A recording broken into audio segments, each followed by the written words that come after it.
So many people live small lives, leaving no footprints behind.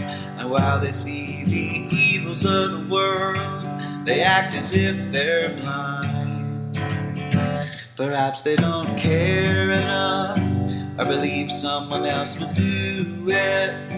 Then there are those who see and do, who try and never quit.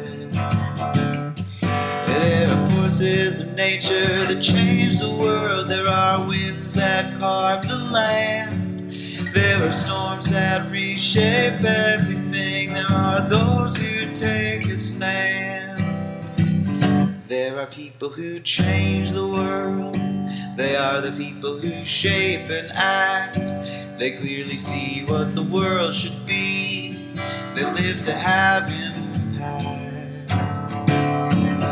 I stood outside and looked around. I saw pain and heartache, loneliness and grief. I wanted to help, but I too need help. I have love and faith and belief, and I knew we needed a tidal wave. We needed the rains from above. I knew we needed a hurricane, a tornado of compassion and love.